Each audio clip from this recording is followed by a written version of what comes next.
What's going on, guys? Maul here with Jackalmen Games. I'm here with Deanna, who got top 4 at the Marietta, Georgia regional at Gigabytes, and she was.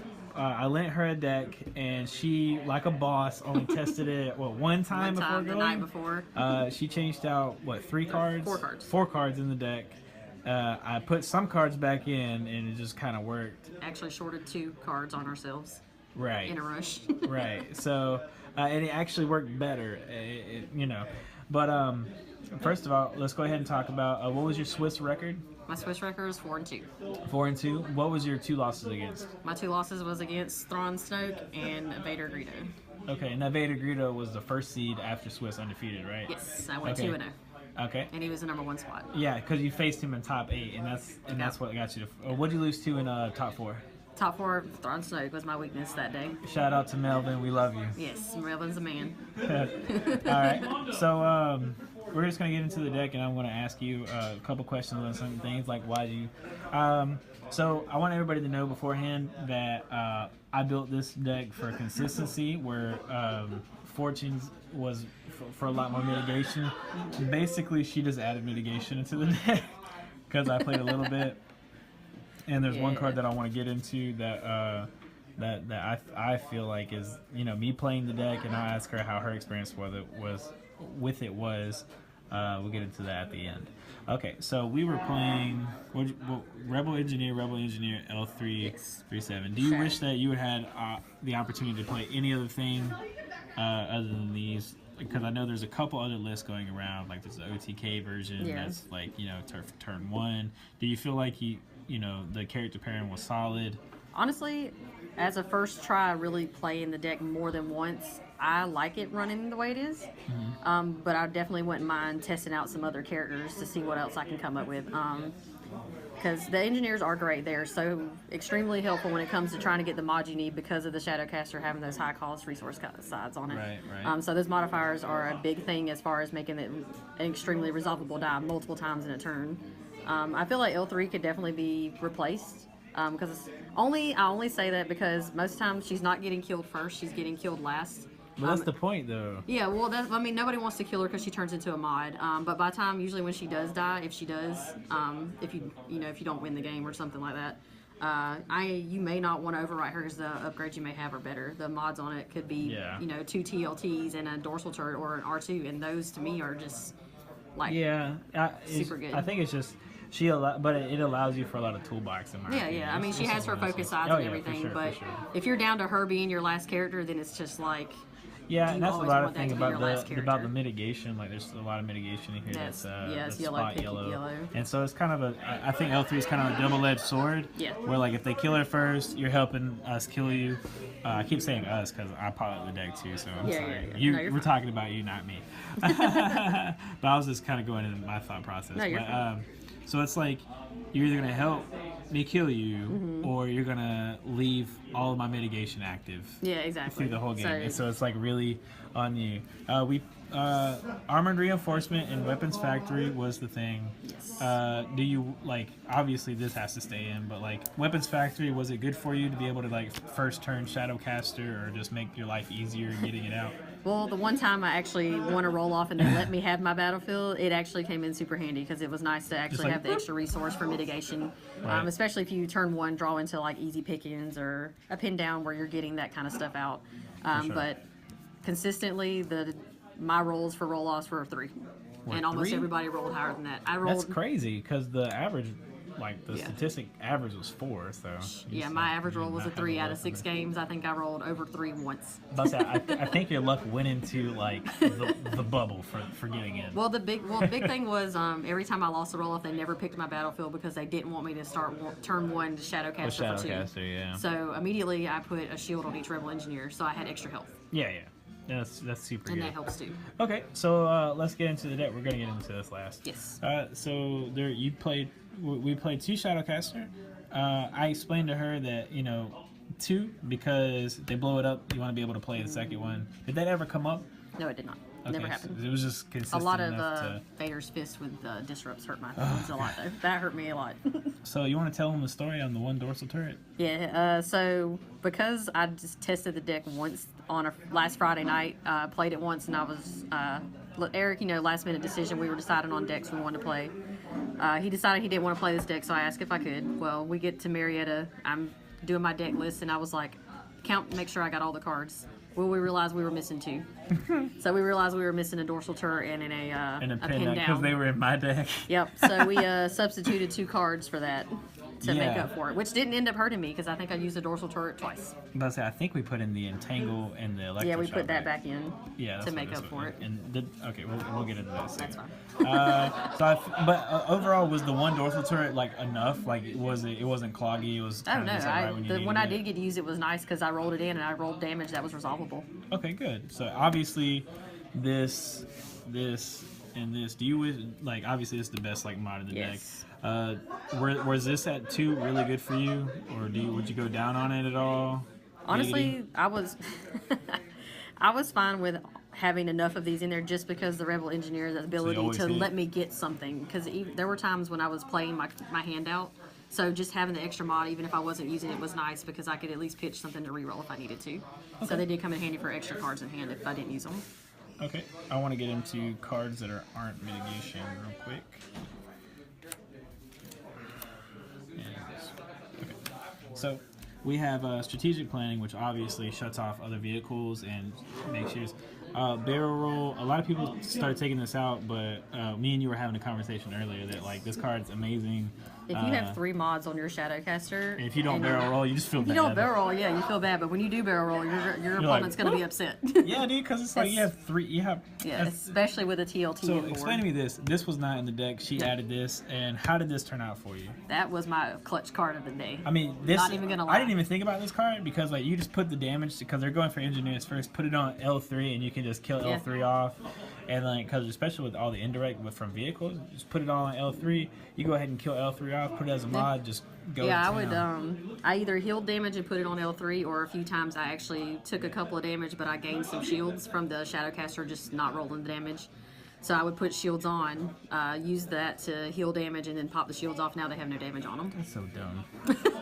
And then, so me and Fortune have been like kind of keeping this as like our set. As all of this. And was this good for you? Like, did you enjoy this? Oh like, my always God, having the ability? I hurt people's feelings having the ability to make money. Because they thought that you were just they thought done. You think you're done with your turn, but then you have an R2 Astromech, and you're just like, well, they claim, okay, well connected, now I reset. And they're just like, it's just extremely unexpected if they don't know you have it. Logistics gets nasty. Oh, logistics turn 1 I was trying for every game. So like I always love to like truce into logistics, and then they're just like, oh no, okay. Oh no. I'm just gonna make all this money and not have to use it on anything but a reset. There was not enough mitigation. I mean, there's 7 mitigation. That's kind of a lot, and this is a combo deck, so yeah. 2 easy pickings. When you get the combo, they're screwed.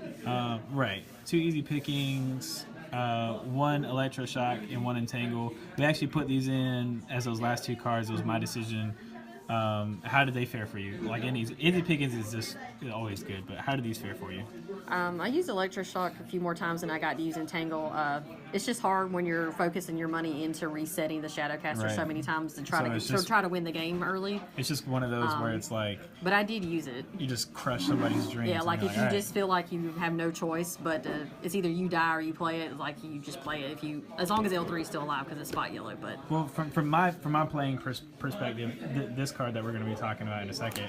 Allows you to have all that, and plus once you have like Shadowcaster set up, like if you get it set up turn 1, like fully loaded, or the beginning of turn 2, and you have resources left over, it's just one of those blowout cards. Kind of like in the crosshairs whenever I played RoboSmoke, like it was just like, okay, if I resolve this, I'm gonna win the game. Yeah, resolve that, you're just hurting somebody's feelings. Essentially.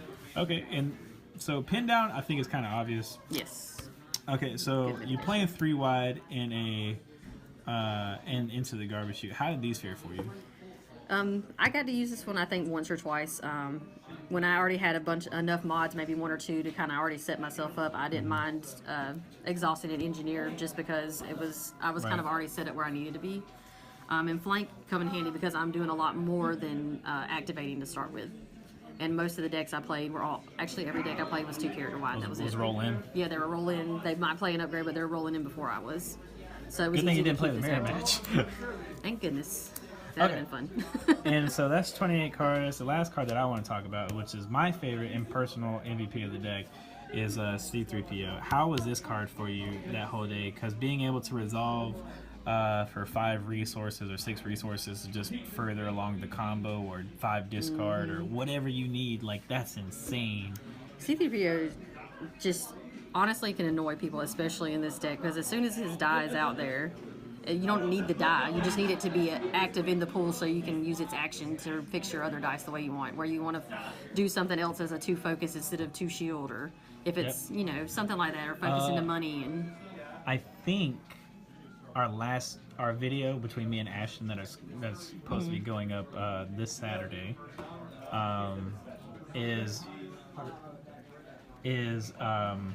was playing this deck and he had killed my Shadowcaster. And he was playing Boba Phasma, and he had 2 health left, and I rolled out a 2 focus, and then I used 3PO to kill with the focus as 2 damage. And it felt so good. I was like, dude, C3PO's the beast. Especially if you forget about the action that he has, which that to me is what makes C3PO strong. If he didn't have that action, his card really wouldn't be there. Honestly, it would be just kind of garbage. Yeah, I don't nobody even care. would I'm really like, I literally just roll him out. I'm like, okay, what are you doing? Yeah. They're like, doesn't it matter? I'm like, no. Yeah, if he didn't have that, other than that, he'd be like, maybe I can get some resources out of him with logistics or something. Guess how many times I've resolved this dice? What, in one game or multiple games? Ever. Probably not.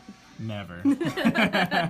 I did use his dice to actually resolve to get that too, because he rolled a focus. I was like, I'm just going to use that to my advantage, and I focused into my big thing against anybody, and it probably annoyed the heck out of a lot of people because a lot of people were playing blue. Is I resolved indirect damage a lot because of deflect.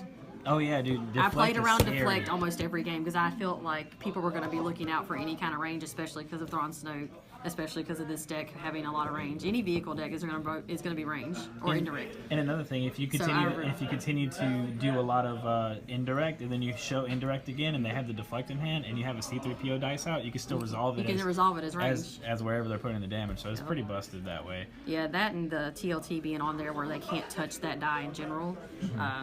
That tilts people, I'm not gonna lie. It tilts people because they just get frustrated they can't get rid of that big damage die. So I've been taking the cards off of this because it's your pride and joy, because this is the mat that she got for top 8.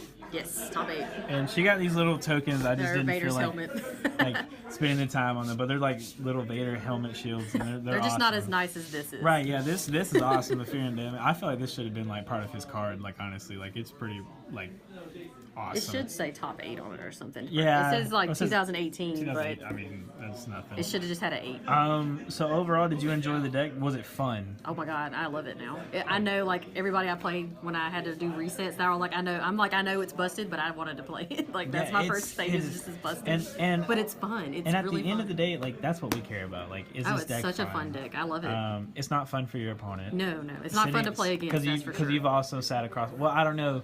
Deanna has actually piloted my first version of the deck I'll be dropping on Patreon that counters this and the meta. And it works. And it works, and it crushed me every time that she was piloting it. So it went against James's except for Shadowcaster and immediately beat him 3-0. I'm about to say, without him even winning. And it went 2-1 against me. My only win was she blew up. Like I blew up like 4 ships. Yeah, like, and I was able to win. I had to, everything literally had to fall into place. Yeah, we blew up 3 TIE fighters, a planetary bombardment, and something else, a Hellfire, I think. Yeah. I blew up like 4 ships in that game. And then whenever I played against, I was playing Shadowcaster. I only won 1 game because I had another one in hand. and that was a grinding game. That's what saved you. Yeah. But so you had fun. Congratulations again. I'm super proud of you. Even like it being my deck has nothing to do with it. No, I mean you played spectacular. Yeah. I'm really salty that I got 10th and you got 8th, and we had the same record. I'm just saying. Tiebreakers. Were you 4-2? Yes, I was 4-2. Man. I ended 4-2. But I started 1-2, where you started 2-1. Yeah, I went 2-1, then 2-2, and then I won the last 2 after and that. so you losing later on helped out. helped out. and your loss being to the #1 seed also helped. Yeah, So that was I mean, I'm frustrating. not mad at it. It's just how the things went. I played Thrawn Snook and I had fun, and you know, having fun here is what we aim to do. What's frustrating is losing to the guy who got first place and then beating him 2-0. Yeah. But he rolled. Literally, he one-shot an engineer in our game. Get shit on. Yes, that was in the Swiss rounds. Like after Right. that, he wasn't rolling damage. He was upset. He even rise again to me, and I still killed Vader. I'll say shout out to that guy. I did like 20 damage to That was Vader a to kill horrible him. game on the RNG. I honestly felt bad. Yeah, it's just one of those like, it just nothing went for him. But No. anyways, so you had fun. Yes. You had fun during the event. You're planning to go to Pensacola with us. Hopefully Yes. you're Hopefully off. I'm off, but I'm gonna go. What are you looking to play? Like, do you have any insight on that? Since it's a fun tournament, I may take the one deck I'm working on right now that I'm enjoying playing, Kira Rex. Because who sounds doesn't awesome. want to be bait and switched with a Rex in a hero card because of So Kira? so bait and switch is coming back, y'all. I'm telling you, bait and switch is coming back. It's a clutch I had it bait and switched. In the Boba Phasma deck that I built, I play EMP grenades, and he's bait and switched the EMP grenade to a special to resolve it to get rid of Shadowcaster, and I was crying. I cried on the inside, and I was like, I want to die. I'd have cried on the outside, but you know. But like I said, I appreciate you coming and doing this with me. No problem. And congratulations again. Thank you, sir. All right, peace. Peace.